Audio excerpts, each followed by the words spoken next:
What up, peoples? Welcome to the Alyork Sports Show, live from Las Vegas.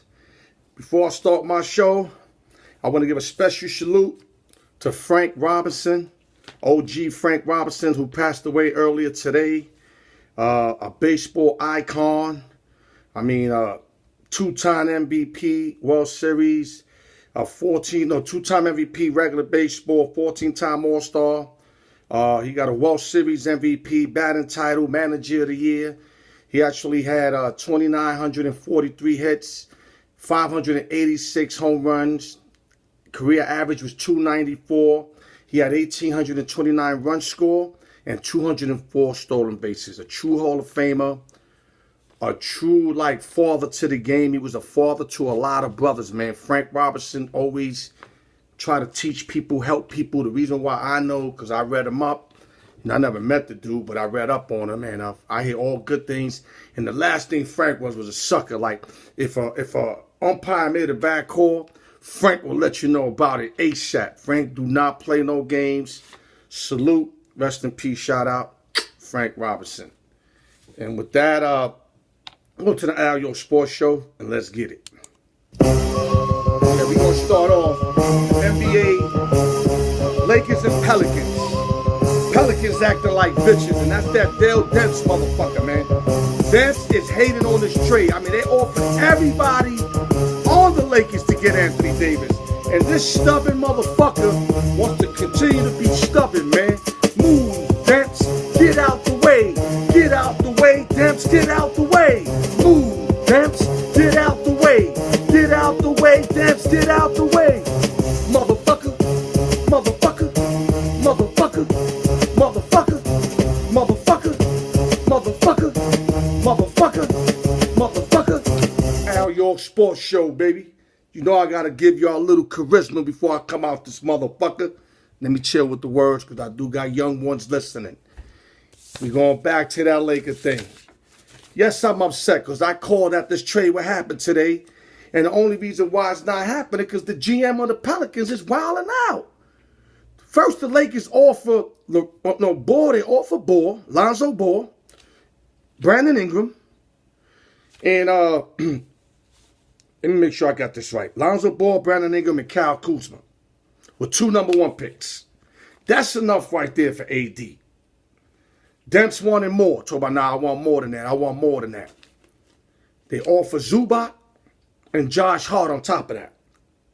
Nah, I'm going to be patient, man. I'm going to wait till next year. You know what I'm going to tell you? I'm going to tell you what's going to happen right now. Anthony Davis is going to wind up with the Lakers no matter what after next year. He's a free agent after next year. Even if he waits till after the deadline and wait till next year, you know what's going to happen? Boston got the most to offer as far as talent-wise and picks total. But AD already said he's not going over there. And if he does happen to get forced over there, he's not going to do a sign and trade. So you telling me Danny Ainge is going to give up Brown, Smart, Horford, number 1s, Gordon Hayward, so that Anthony Davis can stay for 1 year? Let me tell you something. Danny Ainge is not stupid, bro. Danny Ainge just put this little mix up for no reason, man. So what's going to happen with DEMPS for being greedy, he's going to be forced to get less. Because even if Boston gives him the house, Boston don't even know if Kyrie's staying. So right now, if you DEMPS, you got to get as much as you can get right now. Lakers offered you 5 ready now players with 2 picks for Anthony Davis. Y'all going to end up losing Anthony Davis basically for nothing for pushing this too much back. Because that's what's going to happen. Teams are not going to make a blockbuster trade if he's not going to sign a trade. No way in the world they're going to give their whole organization up for him to play 1 year. It's not going to happen, bro. You're going to get less because he's not signing and training. He already said he wants to go to LA. So DEMPS, so I don't OD on this fucking topic, so I don't over fucking kill. My prediction is going to be right. It's not going to be right now. I want it to be right now for the trade deadline. It's not going to happen unless some miracle shit happens. Now, matter of fact, the trade deadline is over. It was over at 3 Pacific. 3 Eastern, and it's already almost 1:30 Pacific. So it ain't happening. But he will be a Laker. Mark my words. Whether it's the year after next, when his contract runs out, He wants to be a Laker. He wanted to be now, but he will be a Laker. And salute to Anthony Davis for being patient and dealing with this stupid-ass GM that I don't know what the fuck he's doing. In other news, Tobias Harris of the LA Clippers. Huge pickup for the 76ers. I mean, this gives them the fourth piece. And I think you put Redick to 5 now. So J.J. Redick's basically your 5th best player on the team. That's not bad. But J.J. could shoot his ass off. So, you know, when you got Joel Embiid, you got Jimmy Butler, who they just picked up. Ben Simmons, who's progressing every game. Still got to work on that jump shot, but his whole game is sick beside that jump shot. J.J. Redick and Tobias Harris. Right now, one more team made a move. It's not as big as this one, but I'm going to get into that move. But as of right now, the Sixers is at least top 2 coming out that conference. Because right now, they definitely got enough to beat Milwaukee. Boston, to me, is still the team to come out this division. I just think, you know, with Kyrie over there, you know, that experience, with Hayward having some experience, Al Horford having some experience, with Rozier, Brown, Tatum, Smart, you know what I'm saying, Baines, they're going to be a tough out in the 7-game series. I don't care if they have to go on the road. I don't think nobody's shoot right now to beat Boston in the 7. But maybe the Sixers, because if you've seen the series last year, Sixers, I think, Boston beat them in, I think, 4 or 5 games, but a lot of games were close. Sixers couldn't close them.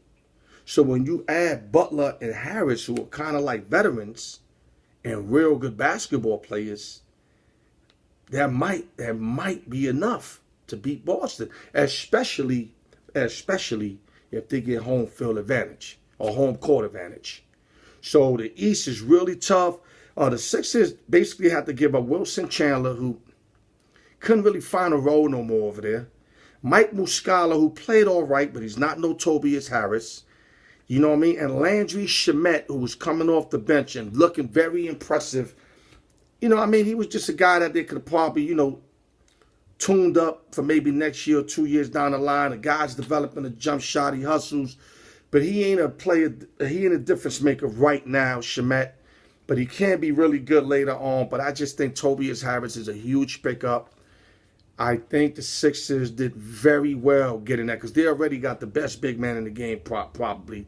So now when you stack up the best big man with more shooters and more guys that can actually handle the ball, that's going to make the 76ers a lot tougher. And I like me some Tobias Harris. Let me see if I got some numbers for Tobias Harris. He's averaging 20.9, 2.7 assists, 7.9 rebounds. And this for career is 15.3, 1.8, 5.9. So he is having the best year of his career. But his point average will go down because there's more scorers with the Sixers than they were with the Clippers. Next big trade. Let me see if I can get through all this, man. Harrison Barnes to the Sacramento Kings. Harrison Barnes, to me, didn't really do anything in Dallas besides take him for that huge contract. I mean, he averaged 17 points, 1.3 assists, 4.2 rebounds, but it was like a quiet 17. I mean, I've never seen really Harrison Barnes look as good as he did with Golden State. And mind you, Golden State had a lot more scorers when he was over there. Not only that, I think he's a great fit. He brings that championship mentality to them because he won a chip and he lost a chip, you know what I mean, with Dub Nation. So when you go to Sacramento with all them young, talented individuals that Sacramento got, man, I mean, from Colin Stein to Fox to Buddy Hield to Bagley the third. I mean, them guys got some nice young core of players. A nice young core of players. You throw Harrison Barnes over there, it doesn't hurt. So Sacramento's going to be a real fun team to watch. I always like watching them, you know what I mean, in the past. But, I stopped watching them because the talent dissolved. But now they're getting that talent back, and they're a fun team to watch. And basically what these guys gave up, what did Dallas give up? Matter of fact, Dallas picked up Justin Jackson, the young boy from Kansas that went over there, and Zach Randolph, who basically probably get a buyout for Zach Randolph. So if you ask me, this move was basically a salary move for Dallas because, first of all, Harrison, St. Barnes didn't really do nothing over there. and they're paying them a lot. And the fact that the unicorns over there, Porzingis, and they planning to make big other moves in the offseason. So that was, to me, a salary cap move. Harrison Barnes did not fit with that unit, and he fits, I think, really good with the Kings, where he can be more of command of the ball as it being like a third or fourth round guy to go to. So salute to Harrison Barnes and the new start. I think is a great fit in general. Now, last but not least, I'm going to run through a couple of more trades that happened. These are I'm going to just run through quick. Nikola Mirotic of the New Orleans Pelicans went to the Milwaukee Bucks. That's a huge pickup for the Bucks because now they got a solid three-point shooter. Nikola could throw bombs away. I mean, he can hit them with the best of them. And they only gave up Jason Smith and Stanley Johnson and 4 second-round picks, whatever that means, because that's just, you'll probably just get bodied. You really get nobody deep in the second round, middle second round. And NBA is usually the first round where it's at. You got to get lucky to luck out on the second or third round pick to really blossom immediately. Maybe down the line, but never immediately. And in another trade, the Lakers sent Michael Beasley and Zubac to the Clippers for Mike Muscala. I hate the fact that the Lakers gave up on the young boy Zubac. I don't like that. Beasley, I don't care. Beasley's the journeyman. But I just thought Zubac can be promising for the upcoming years. And they're giving up for Mike Muscala, who's a decent forward who can hit a jump shot. This trade will help both sides because you got okay players at max. And it's basically an okay player swap. That's what it is. In another news, the Sixers trade confused Markelle Fultz to the Magic for a consensus #1, whatever that means. And early in the year, Fultz was diagnosed with, I can't even pronounce the word, but he has some outlet syndrome, thoracic outlet syndrome, where, something not right with him. Not to make excuses for him, because all of a sudden they find that now, but when he was in college, lighting that shit up in college, they never found what was wrong with him then, right? It's funny how that works. When he's scoring, there's nothing wrong with him, and now that he can't do nothing right, now he got this outlet syndrome.